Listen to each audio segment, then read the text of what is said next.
ॐ सदाशिवसमारम्भां श्रीशङ्कराचार्यमध्यमाम् अस्मदाचार्यपर्यन्तां वन्दे गुरुपरम्पराम्। देयं सदा परिभवग्नमभीष्टदोहं तीर्थास्पदं शिवविरञ्चिनुतं शरण्यं वेत्यार्तिहं प्रणतपालब्धिपोतं वन्दे महापुरुष ते चरणारविन्दं। सच्चिदानन्दरूपाय विश्वोत्पत्त्यादिहेतवे तापत्रय विनाशाय श्रीकृष्णाय वयं नुमः। आप सभी का स्वागत है आज की हमारी महाभारत की कक्षा में। ये हमारी 91वीं क्लास है। इस समय हम जो है वन पर्व का अध्ययन कर रहे हैं और वन पर्व में इस समय मार्कंडेय मुनि, भगवान श्री कृष्ण, अर्जुन जो कि वनवास के काल में अस्त्र विद्या सीखने गए थे, अब वो वापस आकर पांडवों से मिल गए हैं और सभी इस समय वन में मार्कंडेय मुनि के द्वारा उनके वो स्वयं प्रश्न करते हैं और मार्कंडेय मुनियों ने जो है विभिन्न इतिहास के विषय में ज्ञान की बातें, धर्म कर्म की बातें बताते हैं। उसी क्रम में वो जो है अग्नि किस प्रकार की या कितने प्रकार की अग्नि होती है, किस प्रकार से हमारे शरीर में निवास करती है, उसके क्या क्या कार्य हैं, इनके विषय में बता रहे हैं। पिछले कक्षा में हमने विभिन्न अग्नियों के विषय में पढ़ा, आज उसके आगे हम पढ़ेंगे। चलिए मैं स्क्रीन शेयर करता हूं। तो हमारा है द्वाविंशत्यधिक द्विशततमो यानी 222वां अध्याय, सह नामक अग्नि का जल में प्रवेश और अथर्वा अंगिरा द्वारा पुनः उनका प्राकट्य। मार्कंडेय वाच आपस्य मुदिता भार्या सहस्य परमा प्रिया भूपति भूभर्ता च जनयत् पावकं परम् भूतानां चापि सर्वेषां यं प्राहुः पावकं पतिम् आत्मा भुवनभर्तेति सान्वयेषु द्विजातिषु महता चैव भूतानां सर्वेषां इह यः पति भगवान स महातेजा नित्यं चरति पावकः। मार्कंडेय जी कहते हैं, राजन, जल में निवास के कारण प्रसिद्ध हुए सह नामक अग्नि के एक परम प्रिय पत्नी थी जिसका नाम था मुदिता। उसके गर्भ से भूलोक और भुवलोक के स्वामी सह ने अद्भुत नामक उत्कृष्ट अग्नि को उत्पन्न किया। अब ये अद्भुत अग्नि क्या है इसके बारे में पढ़ लेते हैं। सहसा पुत्रतोद्भवत इति मंत्र वर्ण। तो यहाँ से ये लिया गया है रेफरेंस कि सह ने अद्भुत नाम की अग्नि को उत्पन्न किया। ब्राह्मण लोगों में वंश परंपरा के क्रम से यह सभी मानते हैं कि अद्भुत नामक अग्नि संपूर्ण भूतों के अधिपति हैं, वे ही सबके आत्मा और भुवन भरता हैं, वे ही इस जगत के संपूर्ण महाभूतों के पति हैं, उनमें संपूर्ण ऐश्वर्य शोभित है, वे महातेजस्वी अग्निदेव सदा सर्वत्र विचरण करते रहते हैं। जो अग्नि गृहपति नाम से सदा यज्ञ में पूजित होते हैं तथा हवन में किए भविष्य को देवताओं के पास पहुंचाते हैं, वे अद्भुत अग्नि ही इस जगत को पवित्र करने वाले हैं। जो आप नाम वाले सह के पुत्र हैं, वे जो महाभाग सत्व भोक्ता भूलोक के पालक और भुवालोक के स्वामी हैं, वे अद्भुत नामक महान अग्नि बुद्धि तत्व के अधिपति बताए जाते हैं। उन्हीं अद्भुत या गृहपति के एक अग्नि स्वरूप पुत्र उत्पन्न हुआ जिसका नाम भरत है। वे मरे हुए प्राणियों के सबका दाह करते हैं। भरत का अग्निष्टोम यज्ञ में नित्य निवास है, इसलिए उन्हें नियत भी कहते हैं। नियत का संकल्प उत्तम है। प्रथम अग्नि सह बड़े प्रभावशाली हैं। एक समय देवता लोग उन्हें ढूंढ रहे थे, उनके साथ अपने पौत्र नियत को भी आया देख उससे छू जाने के भय से वे समुद्र के भीतर घुस गए। तब देवता लोग सब दिशाओं में उनकी खोज करते हुए वहां भी पहुंचने लगे। एक दिन अथर्वा यानी अंगिरा को देखकर अग्नि ने उनसे कहा, वीर, तुम देवताओं के पास उनका भविष्य पहुंचाओ, मैं अत्यंत दुर्बल हो गया हूं, अब केवल तुम ही अग्नि पद पर प्रतिष्ठित हो जाओ और मेरा यह प्रिय कार्य संपन्न करो। इस प्रकार अथर्वा को भेजकर अग्निदेव दूसरे स्थान में चले गए, किंतु मत्स्यों ने अथर्वा से उनकी स्थिति कहाँ है यह बता दिया। इससे कुपित होकर अग्नि ने उन्हें शाप देते हुए कहा, तुम लोग नाना प्रकार के जीवों के भक्ष्य बनोगे। तदनंतर अग्नि ने अथर्वा से फिर वही बात कही। उस समय देवताओं के कहने से अथर्वा मुनि ने सह नामक अग्निदेव से अत्यंत अनुनय विनय की, परंतु उन्होंने ना तो भविष्य ढोने का भार लेने की इच्छा की, ना ही वे अपने उस शरीर का ही भार सह सके। अंततो गत्वा उन्होंने शरीर त्याग दिया। उस समय अपने शरीर को त्याग कर वे धरती में समा गए। भूमि का स्पर्श करके उन्होंने पृथक पृथक बहुत से धातुओं की सृष्टि की। सह नामक अग्नि ने अपने पीव तथा रक्त से गंधक तथा तेजस धातुओं को उत्पन्न किया। गंधक यानी वो होता है, अरे अच्छा अंग्रेजी शब्द है इसका, देखिए आ नहीं रहा है मेरे को, चलिए आएगा तो बताएंगे। उनकी हड्डियों से देवदारू के वृक्ष प्रकट हुए, कफ से स्फटिक तथा पित्त से मरकत मणि का प्रादुर्भाव हुआ, और उनका यकृत यानी जिगर ही काले रंग का लोहा बनकर प्रकट हुआ। काष्ठ पाषाण और लोहा इन तीनों से ही प्रजाजनों की शोभा होती है। उनके नख मेघ समूह का रूप धारण करते हैं, नाड़ियां मूंगा बनकर प्रकट हुई। राजन, सह अग्नि के शरीर से अन्य नाना प्रकार के धातु उत्पन्न हुए। इस प्रकार शरीर त्याग कर वे बड़ी भारी तपस्या में लग गए। हाँ, सल्फर सल्फर जी, धन्यवाद। जब भृगु और अंगिरा आदि ऋषियों ने पुनः उनको तपस्या से उपरत कर दिया, तब वे तपस्या से पुनः पुष्ट हुए। तेजस्वी अग्निदेव अत्यंत प्रज्वलित हो उठे। अब आप इसको इस प्रकार समझ सकते हैं कि जो अग्नि है वो धरती के अंदर गई और वही धातु के रूप में आई। तो हम देखते हैं कि जो धातु हैं प्रायशः वो धरती के अंदर से ही मिलती हैं। ठीक है। अथर्वा ने सब प्राणियों के देखते देखते समुद्र को मथ डाला और अग्निदेव का दर्शन करके स्वयं ही संपूर्ण लोकों की सृष्टि की। इस प्रकार पूर्व काल में अदृश्य हुए अग्नि को भगवान अंगिरा ने फिर बुलाया, जिससे प्रकट हो वे सदा संपूर्ण प्राणियों का हविष्य वहन करते हैं। उस समुद्र के भीतर नाना स्थानों में विचरण एवं भ्रमण करते हुए सह अग्नि ने इसी प्रकार विविध भांति के बहुत से वेदोक्त अग्निदेवों तथा उनके स्थानों को उत्पन्न किया।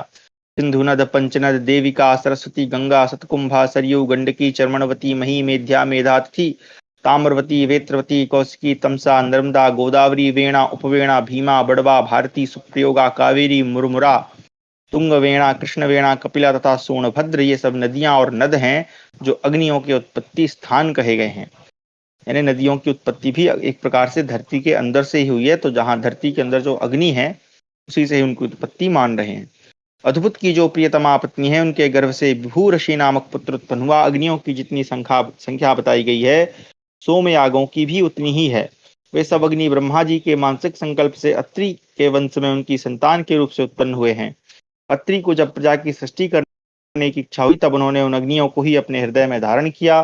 फिर उन ब्रह्मर्षि के शरीर से विभिन्न अग्नियों का प्रादुर्भाव हुआ। राजन, इस प्रकार मैंने अप्रमेय अंधकार निवासक तथा दीप्तिमान महामना अग्नियों की जिस क्रम से उत्पत्ति हुई है उसका तुमसे वर्णन किया। वेदों में अद्भुत नामक अग्नि के महात्म्य का जैसा वर्णन है, वैसा ही सब अग्नियों का समझना चाहिए, क्योंकि इन सब में एक ही अग्नि तत्व विद्यमान है। ये प्रथम भगवान अग्नि, जिन्हें अंगिरा भी कहते हैं, एक ही है ऐसा जानना चाहिए। जैसे जैसे ज्योतिष्टोम यज्ञ उद्भिद आदि अनेक रूपों में प्रकट हुआ है, उसी प्रकार एक ही अग्नि तत्व प्रजापति के शरीर से विविध रूपों में उत्पन्न हुआ है। इस प्रकार मेरे द्वारा अग्निदेव के महान वंश का प्रतिपादन किया गया। वे भगवान अग्नि विविध वेद मंत्रों द्वारा पूजित होकर देहधारियों के दिए हुए भविष्य को देवताओं के पास पहुंचाते हैं। इस प्रकार हमारा 222वां अध्याय समाप्त हुआ। 223वां अध्याय। इंद्र के द्वारा केसी के हाथ से देव सेना का उद्धार। वैशंपायनोवाच श्रुत्वामेवां धर्म संयुक्तां धर्मराजा कथां शुभं पुनः पप्रच्छ तं ऋषिं मार्कण्डेयं तपस्विनीम्। युधिष्ठिरो कुमारस्तु यथा जातो यथा चाग्नेस्तो यथा रुद्राच सम्भूतो गंगायां कृत्तिकासु च एतच्चिच्छाम्यहं श्रोतुं कौतूहलम् अतीव मे। मार्कण्डेयवाच अग्निनां विविधांसा कीर्तितास्ते मया नघ शृणु जन्म तु कौरव्य कार्तिकेयस्य धीमतः। वैशंपायन जी कहते हैं, जन्मेजय, यह धर्मयुक्त कल्याणमयी कथा सुनकर धर्मराज युधिष्ठिर ने पुनः उन तपस्वी मुनि मार्कंडेय जी से पूछा। युधिष्ठिर बोले, मुने, कुमार यानी स्कंद का जन्म कैसे हुआ? वे अग्नि के पुत्र किस प्रकार हुए? भगवान शिव से उनकी उत्पत्ति किस प्रकार हुई तथा वे गंगा और छहों कृतिकाओं के गर्भ से कैसे प्रकट हुए, यह मैं सुनना चाहता हूँ। इसके लिए मेरे मन में बड़ा कौतूहल है। मार्कंडेय जी ने कहा, निष्पाप युधिष्ठिर, मैंने तुमसे अग्नियों के विविध वंशों का वर्णन किया। अब तुम परम बुद्धिमान कार्तिकेय के जन्म का वृत्तांत सुनो। अद्भुत अग्नि के अद्भुत पुत्र कार्तिकेय के बल और तेज असीम है। उनका जन्म ब्रह्मर्षियों की पत्नियों के गर्भ से हुआ है। वे अपने उत्तम यश को बढ़ाने वाले तथा ब्राह्मण भक्त हैं। मैं उनके जन्म का वृत्तांत बता रहा हूँ, सुनो। पूर्व काल की बात है। देवता और असुर युद्ध के लिए उद्यत हो एक दूसरे को अस्त्र शस्त्रों द्वारा चोट पहुंचाया करते थे। उस संघर्ष के समय भयंकर रूप वाले दानव सदा ही देवताओं पर विजय पाते थे। जब इंद्र ने देखा कि दानव बार बार देवताओं की सेना का वध कर रहे हैं, तब उन्हें एक सुयोग्य सेनापति की आवश्यकता हुई। इसके लिए वे बहुत चिंतित हुए। उन्होंने सोचा, मुझे ऐसे पुरुष का पता लगाना चाहिए जो महान बलवान हो और अपने पराक्रम का आश्रय ले देवताओं की उस सेना का जिसका दानव नाश कर देते हैं संरक्षण करे। इसी बात का विचार बार बार विचार करते हुए इंद्र मानस पर्वत पर गए। वहां उन्हें एक स्त्री के मुख से निकला हुआ भयंकर आर्तनाद सुनाई दिया। वह कह रही थी, कोई वीर पुरुष दौड़कर आए और मेरी रक्षा करे। वह मेरे लिए पति प्रदान करे या स्वयं ही मेरा पति हो जाए।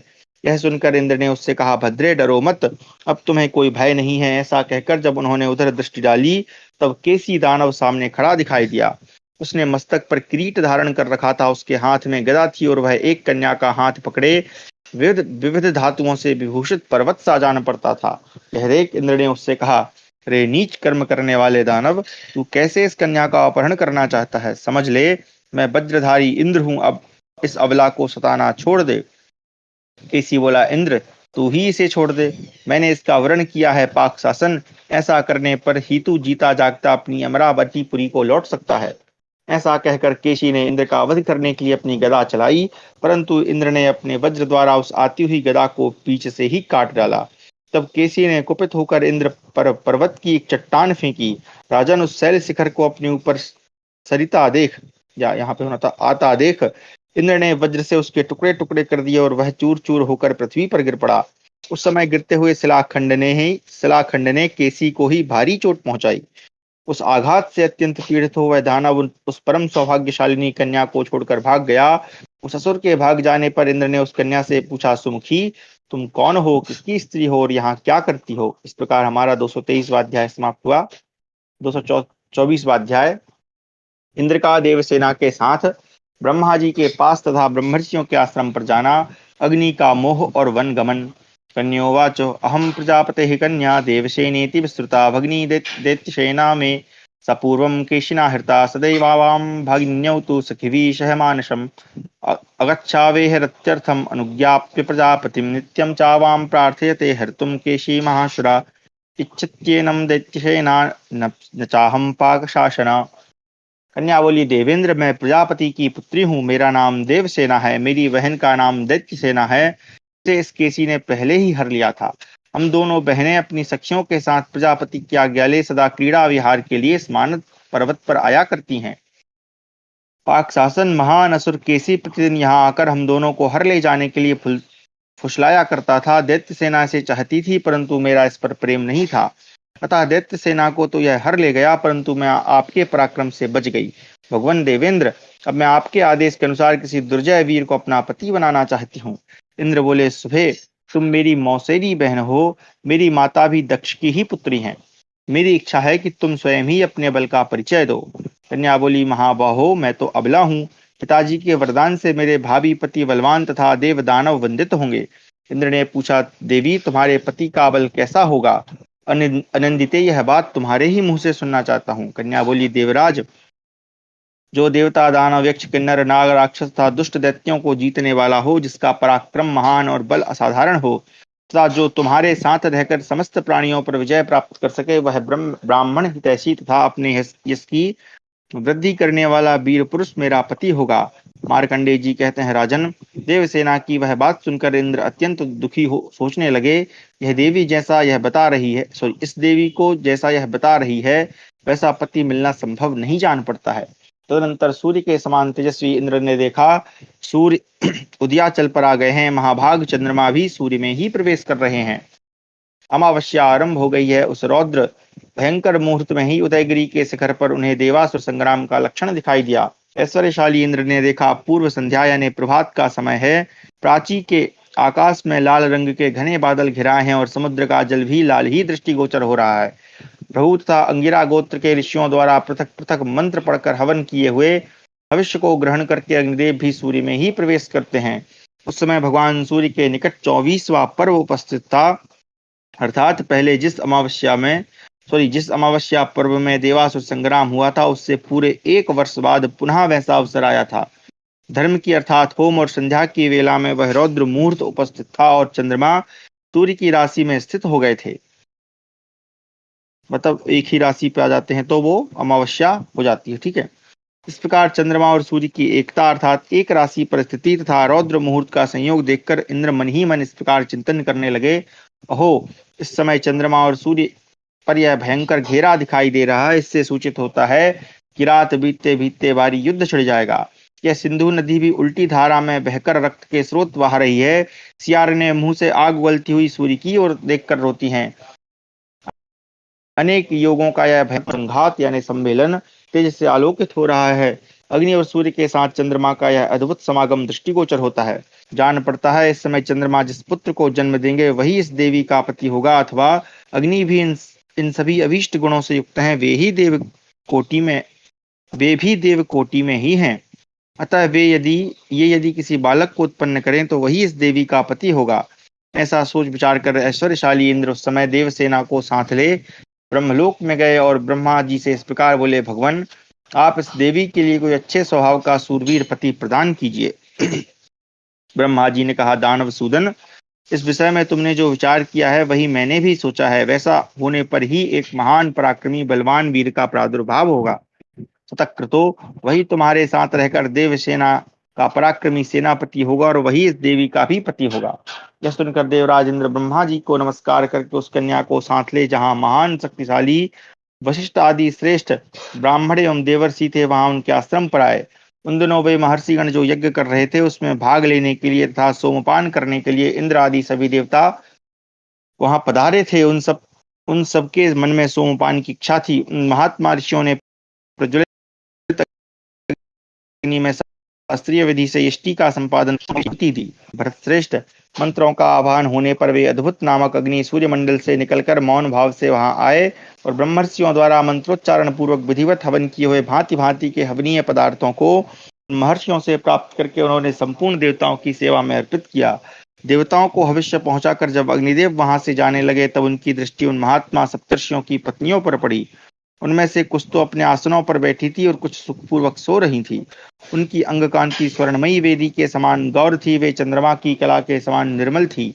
अग्नि की लपटों के समान प्रभा बिखेर रही थी और तारिकाओं यानी तारों के समान अद्भुत सौंदर्य से प्रकाशित हो रही थी। इस प्रकार वहां आसक्ति युक्त मन से उन ब्रह्मर्षियों की पत्नियों को देखकर अग्निदेव की सारी इंद्रियां क्षोभ से चंचल हो उठी। वे सर्वथा काम के अधीन हो गए। फिर उन्होंने मन ही मन यह विचार किया कि मेरा यह कार्य कदापि उचित नहीं। मेरे मन में विचार आ गया है, इन ब्रह्मर्षियों की पत्नियां पतिव्रता हैं, ये मुझे बिल्कुल नहीं चाहती, तो भी मैं इनकी कामना करता हूँ। मैं अकारण ना तो इन्हें देख सकता हूँ और ना इनका स्पर्श ही कर सकता हूँ। ऐसी दशा में यदि मैं गार्हपत्य अग्नि में प्रविष्ट हो जाऊं तो बार बार इनके दर्शन का अवसर पा सकता हूँ। मार्कंडेय जी कहते हैं, राजन, ऐसा निश्चय करके अग्निदेव ने गार्हपत्य अग्नि का आश्रय लिया और अपनी लपटों से स्वर्ग की सी कांति वाली उन ऋषि पत्नियों का स्पर्श तथा दर्शन सा करते हुए वे बड़ी प्रसन्नता का अनुभव करने लगे। इस प्रकार बहुत देर तक वहां टिके रहकर अग्निदेव काम के वश में हो गए। वे अपना हृदय उन सुंदरियों पर निछावर करके उनसे मिलने की कामना कर रहे थे। उनका हृदय कामाग्नि से संतप्त हो रहा था। वे उन ब्रह्मर्षियों की पत्नियों के न मिलने से अपने शरीर को त्याग देने का निश्चय कर चुके थे अतः वन में चले गए। प्रजापति दक्ष की पुत्री स्वाहा पहले से ही अग्निदेव को अपना पति बनाना चाहती थी और इसके लिए बहुत दिनों से वह अग्नि का छिद्र ढूंढ रही थी। छिद्र यानी उनका कोई दोष देख रही थी, परंतु अग्निदेव के सदा सावधान रहने के कारण साध्वी स्वाहा उनका कोई दोष नहीं देख पाती थी। जब उसे अच्छी तरह मालूम हो गया कि अग्नि काम संतप्त होकर वन में चले गए हैं तब उसने मन ही मन प्रकार विचार किया, मैं अग्नि के प्रति काम भाव से पीड़ित हूं, अतः स्वयं ही सप्तर्षि पत्नियों के रूप धारण करके अग्निदेव की कामना करूंगी, क्योंकि वे उनके रूप से मोहित हो रहे हैं। ऐसा करने से उन्हें प्रसन्नता होगी और मेरी कामना भी पूर्ण हो जाएगी। इस प्रकार 224वां अध्याय समाप्त हुआ। थोड़ा साहित्यिक वर्णन है, ठीक है। अच्छा, यहाँ पर जब काम शब्द का उपयोग किया जाता है तो वहां पर प्रेम हमें समझना चाहिए, क्योंकि काम जब हम आज के समय में उपयोग करते हैं तो वो एक अलग अर्थ में चला जाता है। 225वां अध्याय स्वाहा का मुनि पत्नियों के रूप में अग्नि के साथ समागम, स्कंद की उत्पत्ति तथा उनके द्वारा क्रौंच आदि पर्वतों का विदारण। मार्कंडेय उवाच, शिवा भार्या त्वंगिरशा शील रूप गुणान्विता तस्याः सा प्रथमं रूपं कृत्वा देवी जनाधिप जगाम पावकाभ्यासं तं चोवाच वरांगना मामग्ने काम संतप्तां त्वं कामयितुमर्हसि करिष्यसि न च देवं मृतां मामुपधारय अहमंगीरशो भार्या शिवानां हुताशनम् शिष्टाभि प्रहिता प्राप्ता मंत्रित्वा विनिश्चयम्। मार्कंडेय जी कहते हैं, नरेश्वर, अंगिरा की पत्नी शिवा शील रूप और सद्गुणों से संपन्न थी। सुंदरी स्वाहा देवी पहले उसी का रूप धारण करके अग्निदेव के निकट गईं और उनसे इस प्रकार बोली, अग्नि, मैं काम वेदना से संतप्त हूँ, तुम मुझे अपने हृदय में स्थान दो। यदि ऐसा नहीं करोगे तो यह निश्चय जान लो कि मैं अपने प्राण त्याग दूंगी। हुताशन, मैं अंगिरा की पत्नी हूँ, मेरा नाम शिवा है। दूसरी ऋषि पत्नियों ने सलाह करके एक निश्चय पर पहुंचकर मुझे यहाँ भेजा है। अग्नि ने पूछा, देवी, तुम तथा दूसरी सप्तर्षियों की सभी प्यारी स्त्रियां जिनके विषय में तुमने अभी चर्चा की है, कैसे जानती हैं कि मैं तुम लोगों के प्रति काम भाव से पीड़ित हूँ? शिवा बोली, अग्निदेव, तुम हमें सदा ही प्रिय रहे हो, परंतु हम लोग तुमसे सदा डरती आ रही हैं। इन दिनों तुम्हारी चेष्टाओं से मन की बात जानकर मेरी सखियों ने मुझे तुम्हारे पास भेजा है। मैं समागम की इच्छा से यहाँ आई हूँ। तुम स्वतः प्राप्त हुए काम सुख का शीघ्र उपभोग करो। हुताशन, वे भगनी स्वरूपा सखियां मेरी राह देख रही हैं, तब मैं शीघ्र चली जाऊंगी। मार्कंडे जी कहते हैं, राजन, तब अग्निदेव ने प्रेम और प्रसन्नता के साथ उस शिवा को हृदय से लगाया। शिवा के रूप में स्वाहा देवी ने प्रेम पूर्वक अग्निदेव से समागम करके उनके वीर्य को हाथ में ले लिया। तत्पश्चात उसने कुछ सोचकर कहा, अग्निकुल नंदन, जो लोग वन में मेरे इस रूप को देखेंगे वे ब्राह्मण पत्नियों को झूठा दोष लगाएंगे। अतः मैं अब इस रहस्य को गुप्त रखने के लिए गरुणी पक्षी का रूप धारण कर लेती हूँ। इस प्रकार मेरा इस वन से सुखपूर्वक निकलना संभव हो सकेगा। मार्कंडेय जी कहते हैं, राजन, ऐसा कहकर वह तत्काल गरुणी का रूप धारण करके उस महान वन से बाहर निकल गई। आगे जाने पर उसने सरकंडों के समूह से आच्छादित श्वेत पर्वत के शिखर को देखा। 7 सिरों वाले अद्भुत नाग, जिनकी दृष्टि में ही विष भराता, उस पर्वत की रक्षा करते थे। इसके सिवा राक्षस, पिशाच, भयानक भूतगण, राक्षसी समुदाय तथा अनेक पशु पक्षियों से भी वह पर्वत भरा हुआ था। अनेक अनेक नदी और झरने वहां बहते थे तथा नाना प्रकार के वृक्ष उस पर्वत की शोभा बढ़ाते थे। स्वस्वरूपा स्वाहा देवी ने सहसा उस दुर्गम शैल शिखर पर जाकर एक स्वर्णमय कुंड में शीघ्रता पूर्वक उस शुक्र यानी वीर्य को डाल दिया। कुरुश्रेष्ठ उन देवी ने सातों महात्मा सप्तर्षियों की पत्नियों के समान रूप धारण करके अग्निदेव के साथ समागम की इच्छा की थी, किंतु अरुंधति की तपस्या तथा पति शुश्रूषा के प्रभाव से वह उनका दिव्य रूप धारण न कर सकी। इसलिए 6 बार ही अग्नि के वीर्य को वहां डालने में सफल हुई। अग्निदेव की कामना रखने वाली स्वाहा ने प्रतिपदा को उस कुंड में उनका वीर डाला था। स्कंदित यानी स्खलित हुए वीर ने वहां एक तेजस्वी पुत्र को जन्म दिया। ऋषियों ने उसका बड़ा सम्मान किया। वह स्कंदित होने के कारण स्कंद कहलाया। उसके 6 सिर, 12 कान, 12 नेत्र और 12 भुजाएं थी। अभी ये कुछ थोड़ा पौराणिक वर्णन हो गया है, लेकिन ठीक है, चलते हैं। परंतु उस कुमार का कंठ और पेट एक एक ही था। वह द्वितीया को अभिव्यक्त हुआ और तृतीया को शिशु रूप में सुशोभित होने लगा। चतुर्थी को वे कुमार स्कंद सभी अंग उपांगों से संपन्न हो गए। उस समय कुमार लाल रंग के विशाल बिजली युक्त बादल से आच्छादित थे।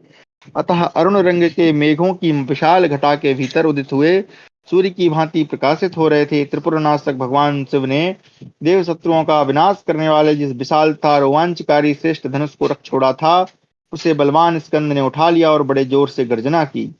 वे उस वे ये उस गर्जना द्वारा चराचर प्राणियों सहित इन तीनों लोगों को मूर्छित सा कर रहे थे। महान मेघों की गंभीर ध्वनि के समान उनकी उस गर्जना को सुनकर चित्र और ऐरावत नामक 2 महागज वहां दौड़े आए। कुमार स्कंद सूर्य की कांति के समान उद्भासित हो रहे थे। उन दोनों हाथियों को आते देख उन अग्नि कुमार ने उन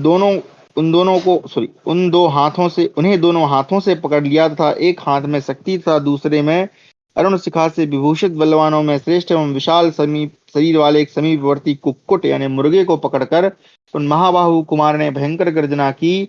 उन हाथी मुर्गे आदि को लिए हुए क्रीड़ा करने लगे। पश्चात उन बलवान वीर ने दोनों हाथों में उत्तम शंख लेकर बजाया, जो बलवान प्राणियों को भयभीत कर देने वाला था। फिर वे 2 भुजाओं से आकाश को बार बार पीटने लगे। इस प्रकार क्रीड़ा करते हुए कुमार महासेन ऐसे जान पड़ते थे मानो वे अपने मुखों से 3 लोकों को भी पी जाएंगे। अपरिमित आत्मबल से संपन्न और अद्भुत पराक्रमी स्कंद पर्वत के शिखर पर उदय काल में अंशुमाली सूर्य की भांति शोभा पा रहे थे। वे उस पर्वत की चोटी पर बैठ गए और अपने अनेक मुखों द्वारा संपूर्ण दिशाओं की ओर देखने लगे। भांति भांति की वस्तुओं को देखकर वे अमेय आत्मा स्कंद पुनः बालोचित कोलाहल करने लगे। उनकी इस गर्जना को सुनकर बहुत से प्राणी पृथ्वी पर गिर पड़े। फिर भयभीत और उद्विग्न चित्त होकर उन सब ने उनकी शरण ली। उस समय जिन जिन नाना वर्ण वाले जीवों ने उन स्कंद देव की शरण ली, उन सबको ब्राह्मणों ने उनका महाबलवान पार्षद बताया। उन महाबाहु ने उठकर उन सब प्राणियों को सांत्वना दी और महापर्वत श्वेत पर खड़े खड़े धनुष खींचकर बाणों की वर्षा प्रारंभ कर दी। उन बाणों द्वारा उन्होंने हिमालय के पुत्र क्रौंच पर्वत को विदीर्ण कर दिया था। उसी छिद्र में होकर हंस और गिरध्र पक्षी मेरू पर्वत को जाते हैं। अच्छा, कोई छेद बना दिया तो इस पर्वत से वो मेरू पर्वत तक चले जाते हैं। स्कंद के बाणों से छिन्न भिन्न हो वह क्रौंच पर्वत अत्यंत आर्तनाद करता हुआ गिर पड़ा। उस समय उसके गिरने पर दूसरे पर्वत भी जोर जोर से चीत्कार करने लगे। बलवानों में श्रेष्ठ और अमित आत्मबल से संपन्न कुमार उन अत्यंत आर्त पर्वतों के उस चीत्कार को सुनकर भी विचलित नहीं हुए, अपितु हाथ से शक्ति उठाकर सिंहनाद करने लगे। उन महात्मा ने उस समय अपनी चमचमाती हुई शक्ति चलाई और उसके द्वारा श्वेत गिरी के भयानक शिखर को अपने वेग से विदीर्ण कर डाला। इस प्रकार कार्तिकेय द्वारा शक्ति के आघात से विदीर्ण होकर श्वेत पर्वत उन महात्मा के भय से डर गया और दूसरे पर्वतों के साथ पृथ्वी को छोड़कर आकाश में उड़ गया। इससे पृथ्वी को बड़ी पीड़ा हुई। वह सबोर से फट गई और पीड़ित हो कार्तिकेय जी की ही शरण में जाने पर पुनः बलवती हो शोभा पाने लगी। तत्पश्चात पर्वतों ने भी उन्हीं के चरणों में मस्तक झुकाया और वे पृथ्वी पर आ गए। तभी से लोग प्रत्येक मास के शुक्ल पक्ष की पंचमी को स्कंद देव का पूजन करने लगे। इस प्रकार हमारा जो है 225वां अध्याय समाप्त हुआ। यहाँ मास नहीं लिखा है, अच्छा प्रत्येक मास लिखा है, सॉरी क्षमा करें। हर एक मास की शुक्ल पक्ष की जो पंचमी है वो कार्तिकेय भगवान के पूजन के लिए की जाती है। आगे 226वां अध्याय विश्वामित्र का स्कंद के जात कर्मादि 13 संस्कार करना और विश्वामित्र के समझाने पर भी ऋषियों का अपनी पत्नियों को स्वीकार न करना तथा अग्निदेव आदि के द्वारा बालक स्कंद की रक्षा करना। मार्कंडेय उवाच तस्मिन्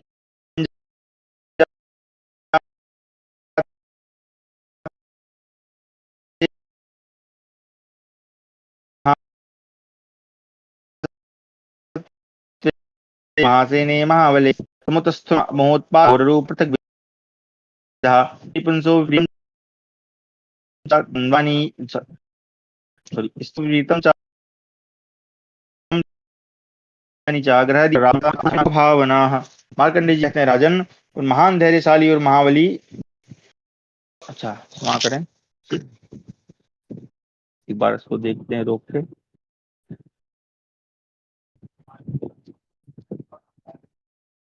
हेलो, अब चेक करिए, अब ठीक आ रही या फिर एक बार बाहर जाऊं?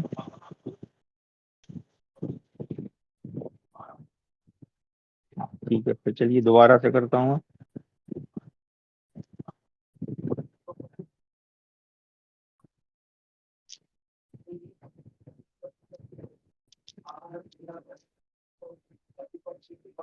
राजन, उन महान धैर्यशाली और महाबली महासेन के जन्म लेने पर भांति भांति के बड़े भयंकर उत्पात प्रकट होने लगे। स्त्री पुरुषों का स्वभाव विपरीत हो गया। सर्दी आदि इन्होंने भी अद्भुत परिवर्तन दिखाई देने लगा।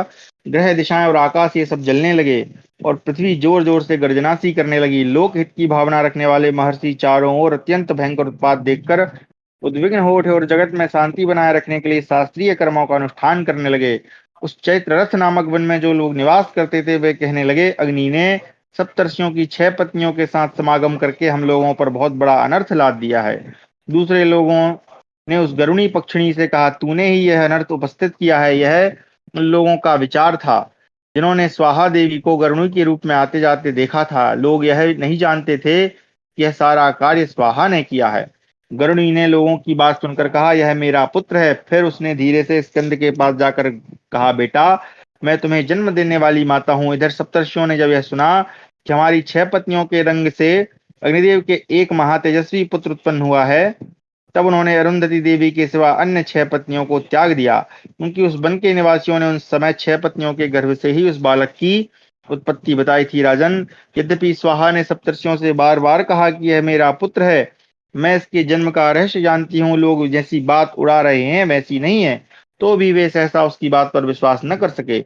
महामुनि विश्वामित्र जब सप्तर्षियों की स्तुति पूर्ण कर चुके, तब वे भी काम पीड़ित अग्नि के पीछे पीछे गुप्त रूप से चल दिए थे। अच्छा, ये पुरानी मतलब ये भूतकाल की बात बता रहे हैं।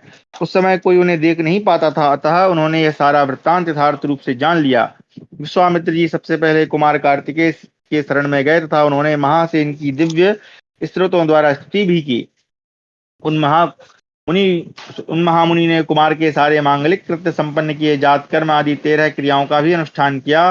स्कंद की महिमा, उनके द्वारा कुट पक्षी का धारण, देवी के समान प्रभावशालिनी शक्ति का ग्रहण तथा पार्षदों का वर्णन आदि कुमार के सभी कार्यों को विश्वामित्र ने लोकहित के लिए आवश्यक सिद्ध किया था। विश्वामित्र मुनि कुमार के अधिक प्रिय हो गए।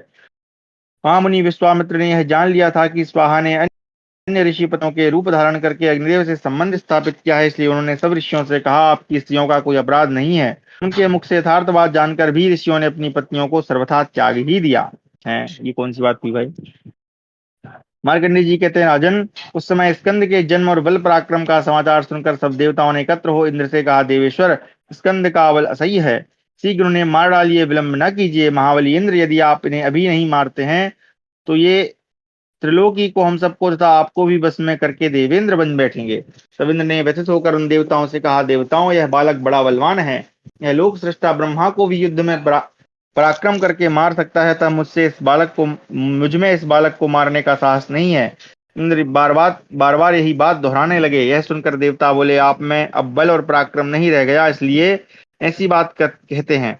हमारी राय है कि संपूर्ण लोक मातृकाएं स्कंद के पास जाएं, इच्छानुसार पराक्रम प्रकट कर सकती हैं, तब स्कंद को मार डालें।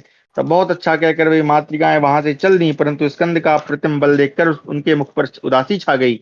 वे सोचने लगी, इस वीर को पराजित करना संभव है। ऐसा निश्चय होने पर वे उन्हीं की शरण में गईं और बोली, महाबली कुमार, तो तुम हमारे पुत्र हो जाओ, हमें माता मान लो। देखो, हम पुत्र स्नेह से विकल हो रही हैं, हमारे स्तनों से दूध झर रहा है, इसे पीकर हम सबको सम्मानित और आनंदित करो।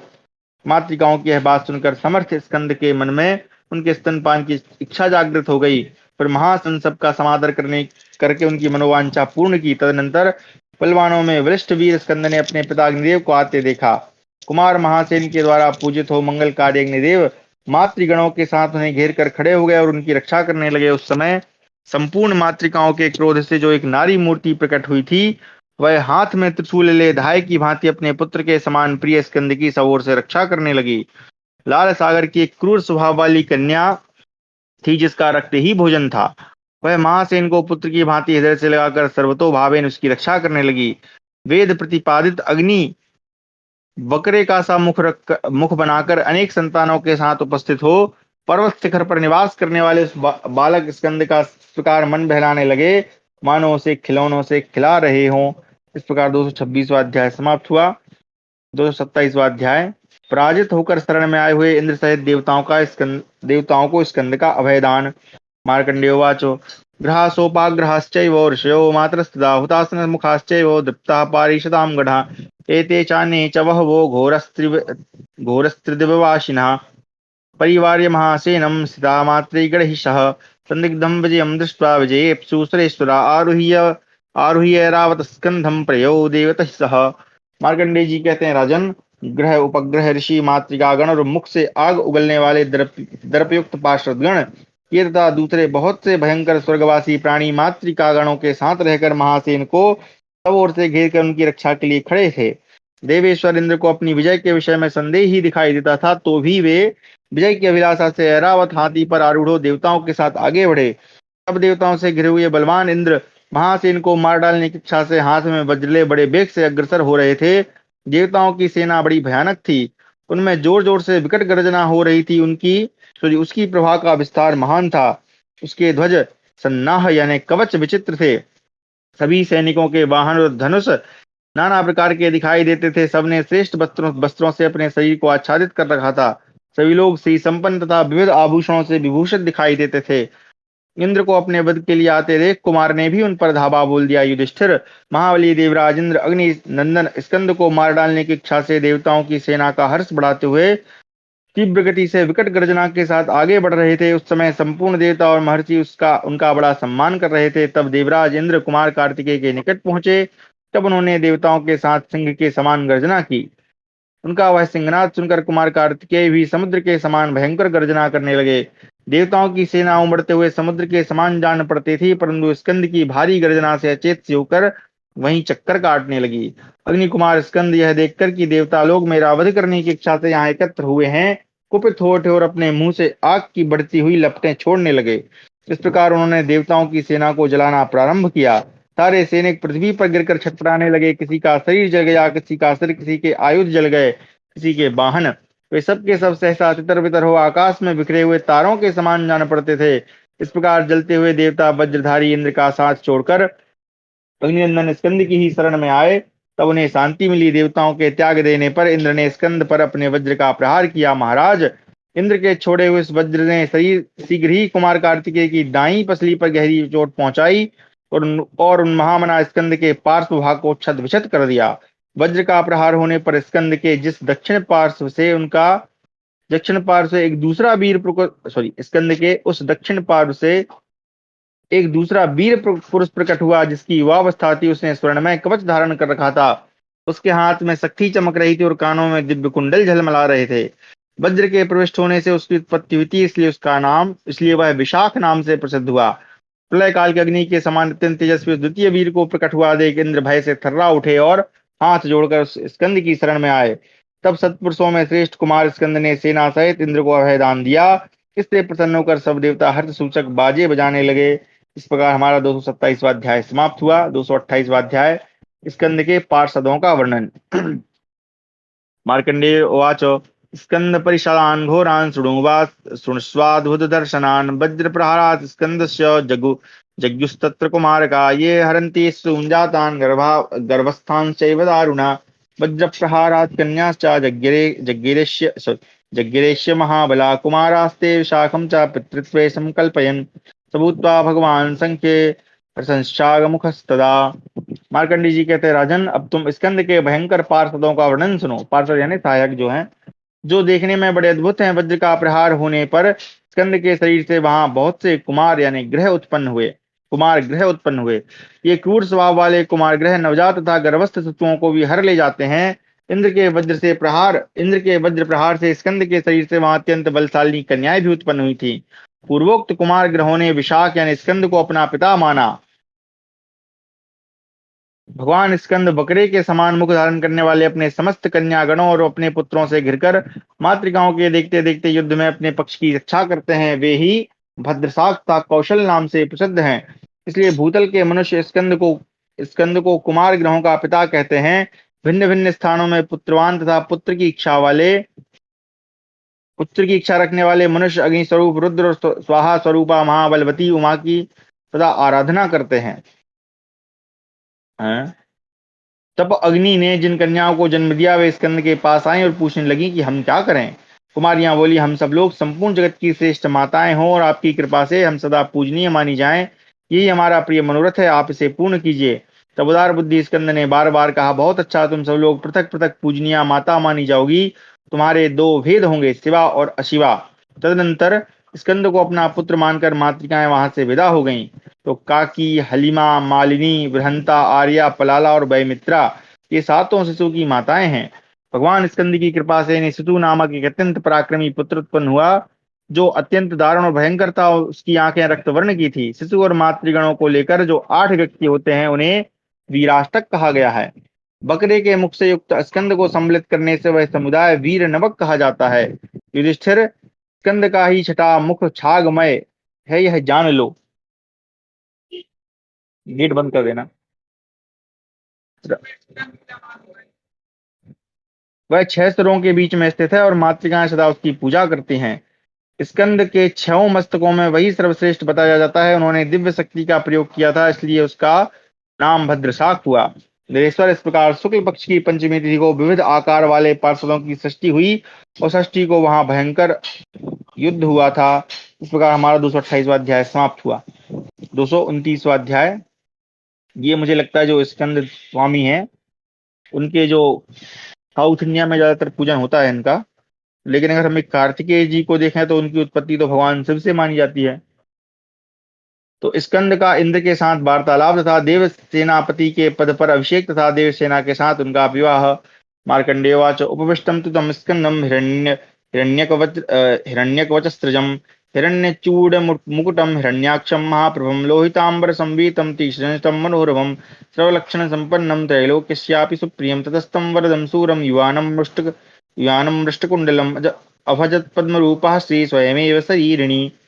मार्कंडेय जी कहते हैं, राजन, स्कंद सोने का कवच, सोने की माला और सोने की कलगी से सुशोभित मुकुट धारण किए सुंदर आसन पर बैठे थे।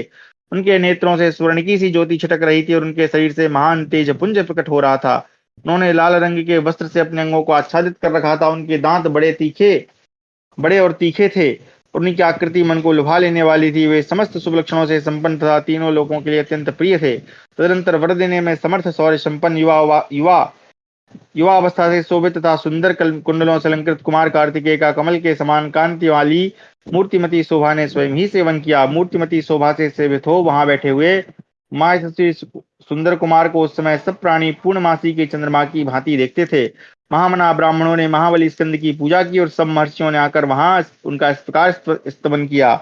ऋषि बोले, हिरण्यगर्भ, तुम्हारा कल्याण हो, तुम समस्त जगत के लिए कल्याणकारी वर हो। तुम्हारे पैदा हुए अभी 6 रातें ही बीती होंगी, इतने में ही तुमने समस्त लोगों को अपने वश में कर लिया। सुरश्रेष्ठ, पर तुम्ही ने सब लोगों को अभय दान दिया है, अतः तुम आज से इंद्र होकर रहो और तीनों लोगों के भय का निवारण करो। स्कंद बोले, तपोधनो, इंद्र इस पद पर रहकर संपूर्ण लोगों के लिए क्या करते हैं तथा देवेश्वर सदा समस्त देवताओं की किस प्रकार रक्षा करते हैं? ऋषि बोले, देवराज, इंद्र संतुष्ट होने पर संपूर्ण प्राणियों को बल, तेज, संतान और सुख की प्राप्ति कराते हैं तथा उनकी समस्त कामनाएं पूर्ण करते हैं। वे दुष्टों का संहार करते हैं और उत्तम व्रत का पालन करने वाले सत्पुरुषों को जीवन दान देते हैं। बल नामक दैत्य का विनाश करने वाले इंद्र सभी प्राणियों को आवश्यक कार्यों में लगने का आदेश देते हैं। सूर्य के अभाव में वे स्वयं ही सूर्य होते हैं और चंद्रमा के न रहने पर स्वयं ही चंद्रमा बनकर उनका कार्य संपादन करते हैं। आवश्यकता पड़ने पर वे ही अग्नि, वायु, पृथ्वी और जल का रूप धारण कर लेते हैं। यह सब इंद्र का कार्य है। इंद्र में अपरिमित बल होता है। वीर, तुम भी श्रेष्ठ बलवान होता है, तुम ही हमारे इंद्र हो जाओ। इंद्र ने कहा, महाबाहो, तुम ही इंद्र बनो और हम सबको सुख पहुंचाओ। और सज्जन शिरोमणि, तुम इस पद के सर्वथा योग्य हो, अतः आज ही इस पद पर अपना अभिषेक करा लो। स्कंद बोले, इंद्रदेव, आप ही स्वस्थ चित्त होकर तीनों लोकों का शासन कीजिए और विजय प्राप्ति के कार्य में संलग्न रहिए।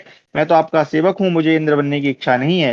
इंद्र ने कहा, वीर, तुम्हारा बल अद्भुत है, तुम ही देव शत्रुओं का संहार करो। वीरवर, मैं तुम्हारे सामने पराजित होकर बलहीन सिद्ध हो गया हूँ, अतः तुम्हारे पराक्रम से चकित होकर लोग मेरी अवहेलना करेंगे। यदि मैं इंद्र पद पर स्थित रहूं तो भी सब लोग मेरा उपहास करेंगे और आलस छोड़कर हम दोनों में परस्पर फूट डालने का प्रयत्न करेंगे। प्रभु, यदि तुम फूट जाओगे और जगत के प्राणी भी 2 भाग में बट जाएंगे। महाबलवान वीर, संपूर्ण लोगों के निश्चय ही 2 दलों में बट जाने तथा लोगों के द्वारा भेद बुद्धि उत्पन्न किए जाने पर हम लोगों में युद्ध प्रारंभ हो सकता है। तात, उस युद्ध में जैसा कि मेरा विश्वास है तुम ही विजयी हो गया, अतः तुम ही इंद्र हो जाओ। इस विषय में दूसरी कोई बात मत सोचो। स्कंद बोले, देवेंद्र, आप ही देवराज के पद पर प्रतिष्ठित रहें, आपका कल्याण हो।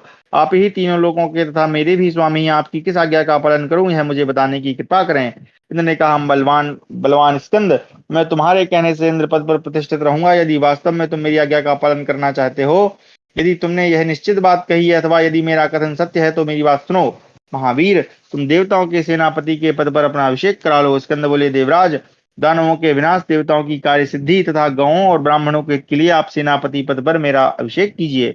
मार्कंडेय जी कहते हैं, युधिष्ठिर, तदनंतर समस्त देवताओं सहित इंद्र ने कुमार का देव सेनापति के पद पर अभिषेक कर दिया।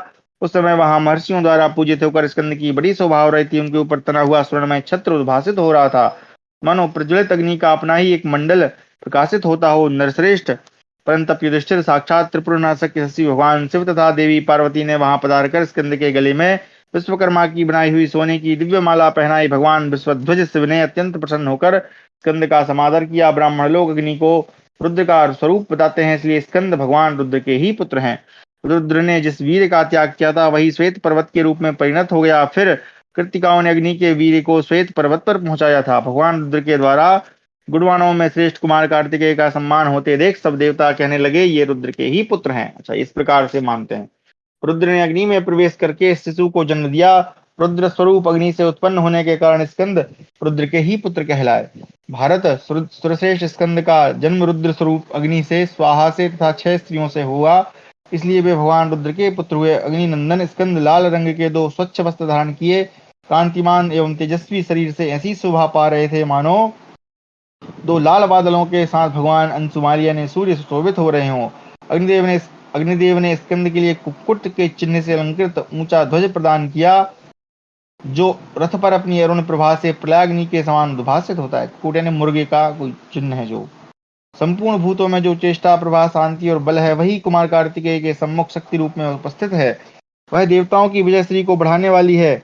तथा उन स्कंद देव के शरीर में सहज यानी स्वाभाविक कवच का प्रवेश हो गया है, जो सदा उनके युद्ध करते समय प्रकट होता था। राजन, शक्ति, धर्म, बल, तेज, कांति, सत्य, उन्नति, ब्राह्मण भक्ति, असमोह, भक्तजनों की रक्षा, सुन सुनका संहार, उनका सुनका क्यों लिखा है भाई?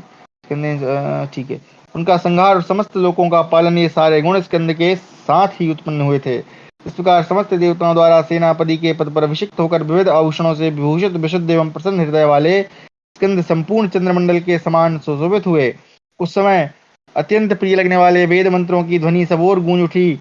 देवताओं के उत्तम वाद्य भी बजने लगे, देव और गंधर्व गीत गाने लगे, समस्त अप्सराएं नृत्य करने लगी और भी बहुत से देवगण तथा पिशाच समूह विविध अलंकारों से अलंकृत हर्षोत्फुल्ल और संतुष्ट हो स्कंद को घेर कर खड़े थे।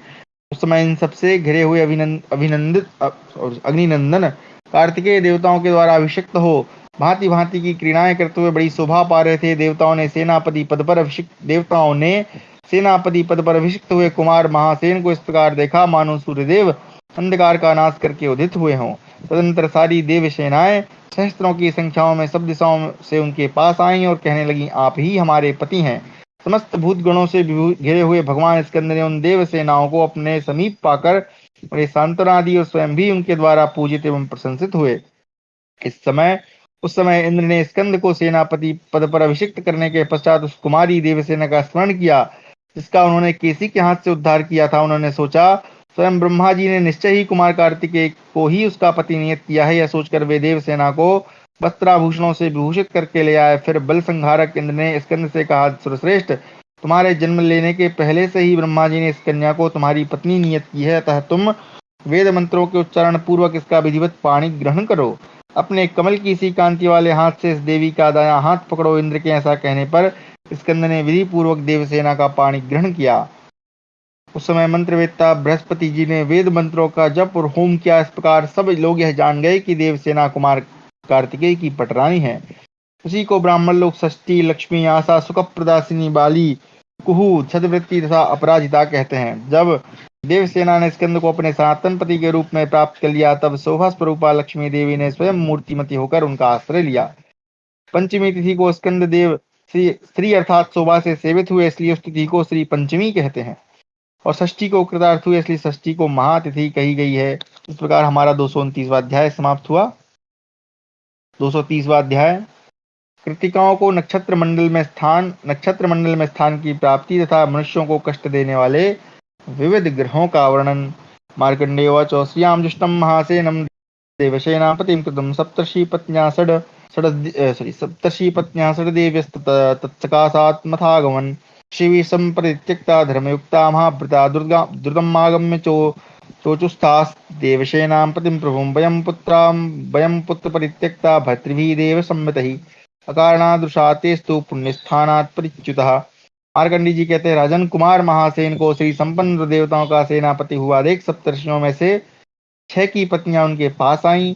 वे धर्मपरायण तथा महान पाति वृत्ति का पालन करने वाली थीं, तो भी ऋषियों ने उन्हें त्याग दिया था। अतः उन्होंने देवसेना के स्वामी भगवान स्कंद के पास शीघ्रता पूर्वक आकर कहा, बेटा, हमारे देवतुल्य पतियों ने अकारण रुष्ट हो हमें त्याग दिया, इसलिए हम पुण्यलोक से च्युत हो गए हैं। उन्हें किसी ने यह बता दिया है कि तुम हमारे गर्भ से उत्पन्न हुए हो, परंतु ऐसी बात नहीं है। अतः हमारे सत्य कथन को सुनकर तुम इस संकट से हमारी रक्षा करो। प्रभु, हमारी कृपा से हमें अक्षय स्वर्ग की प्राप्ति हो सकती है, इसके सिवा हम तुम्हें अपना पुत्र भी बनाए रखना चाहती हैं, अतः यह सब कार्य संपन्न करके तुम हमसे उरुण हो जाओ। स्कंद बोले, वंदनीय सतियों, आप लोग मेरी माता है और मैं आपका पुत्र हूँ। मैं आप सबका पुत्र हूँ, इसके सिवा यदि आप लोगों की कोई रक्षा हो तो वह भी पूर्ण हो जाएगी। मार्कंडी जी कहते हैं, राजन, तदनंतर इंद्र को कुछ कहने के लिए उत्सुक देख स्कंद ने पूछा, क्या काम है, कहिए। स्कंद के इस प्रकार आदेश देने पर इंद्र बोले, रोहिणी की छोटी बहन अभिजित देवी स्पर्धा के कारण ज्येष्ठता पाने की इच्छा से तपस्या करने के लिए वन में चली गई हैं।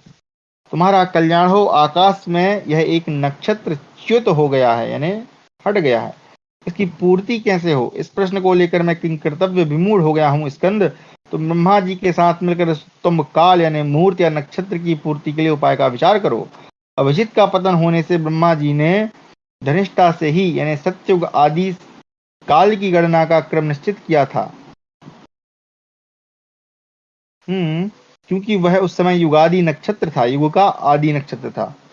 इसके पूर्व रोहिणी को ही युगादि नक्षत्र माना जाता था, क्योंकि उसी के प्रारंभ काल में चंद्रमा, सूर्य तथा गुरु का योग होता था। इस प्रकार नक्षत्र मास की दिन संख्या उन दिनों सम थी। इंद्र के उपयुक्त प्रस्ताव करने पर उनका आशय समझकर 6 कृत्तिकाएं अभिजीत के स्थान की पूर्ति के लिए आकाश में चली गईं। वह अग्निदेवता संबंधी कृत्तिका नक्षत्र 7 सिरों की आकृति में प्रकाशित हो रहा है। तो ये जो है नक्षत्र के विषय में है ना। गरुड़ जातीय विनता ने स्कंद से कहा, बेटा तुम मेरे पिंडदाता पुत्र हो, मैं सदा तुम्हारे साथ रहना चाहती हूँ। स्कंद ने कहा, एवं अस्तु, अर्थात ऐसा ही हो। माँ तुम्हें नमस्कार है, तुम मेरे ऊपर पुत्रोचित स्नेह रखकर कर्तव्य का आदेश देती रहो। देवी तुम यहाँ सदा अपनी पुत्र वधु देवसेना द्वारा सम्मानित होकर रहोगी।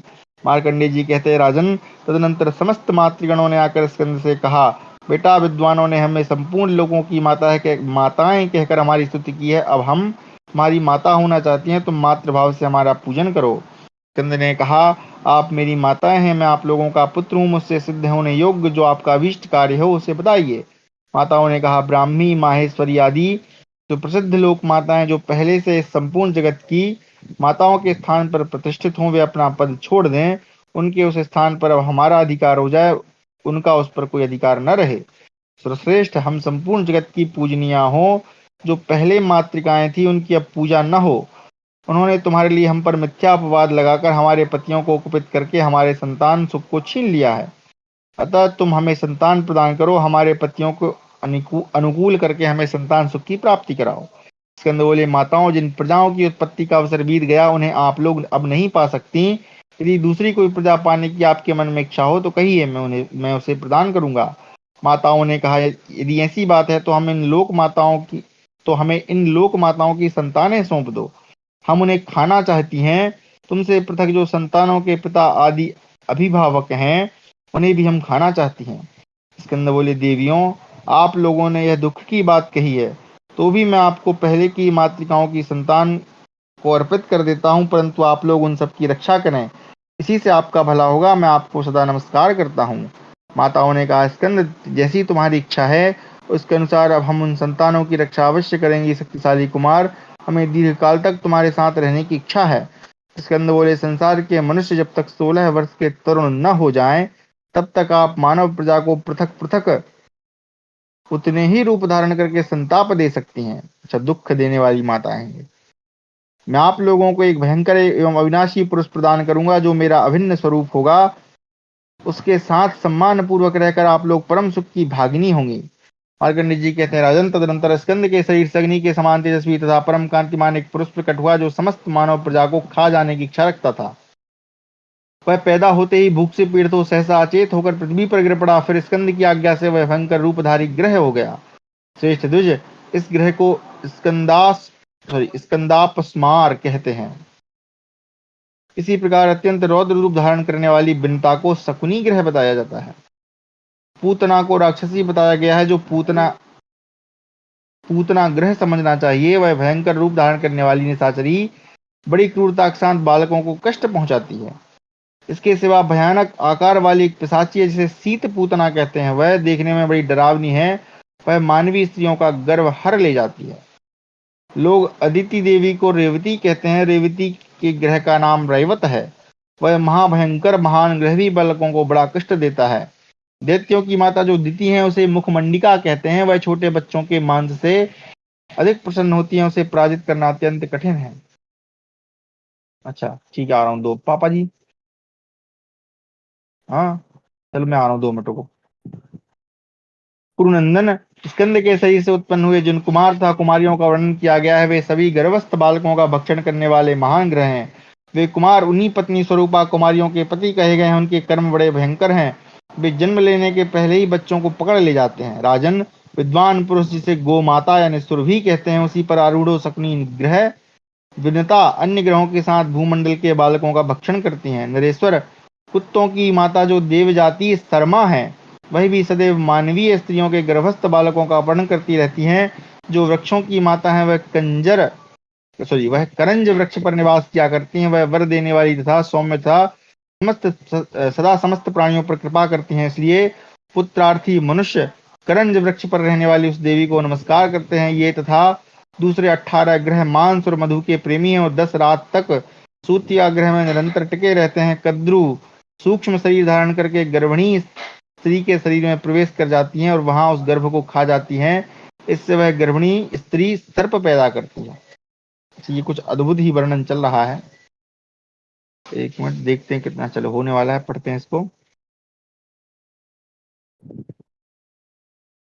जो अप्सराओं की माता है वह भी गर्भ को पकड़ लेती है, जिससे बुद्धिमान मनुष्य कहते हैं कि अमुक स्त्री का गर्भ नष्ट हो गया। लाल सागर की कन्या का नाम लोहितायनी है, जिसे स्कंद की दहाई बताया गया है, जिस उसकी कदम वृक्षों में पूजा की जाती है। जैसे पुरुषों में भगवान रुद्र श्रेष्ठ हैं, उसी प्रकार स्त्रियों में आर्या उत्तम मानी गई हैं।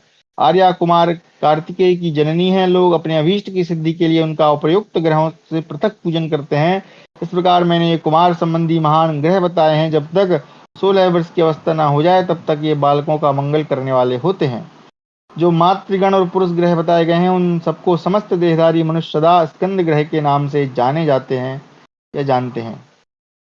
मनुष्यों को कष्ट देने वाली ये तामस स्कंद ग्रह भगवान रुद्र के, अच्छा ये सब वही ग्रहों के बारे में, पूजन पूजन के बारे में। चलिए, तो स्नान धूप अंजन बलि कर्म उपहार अर्पण तथा स्कंद देव की विशेष पूजा करके इन स्कंद ग्रहों की शांति करनी चाहिए। राजेंद्र, इस प्रकार पूजित तथा विधिवत पूजन द्वारा अभिवंदित होने पर ये सभी ग्रह मनुष्यों का मंगल करते हैं और उन्हें आयु तथा बल देते हैं। अब मैं भगवान महेश्वर को नमस्कार करके उन ग्रहों का परिचय दूंगा जो 16 वर्ष की अवस्था के बाद मनुष्यों के लिए अनिष्टकारी होते हैं।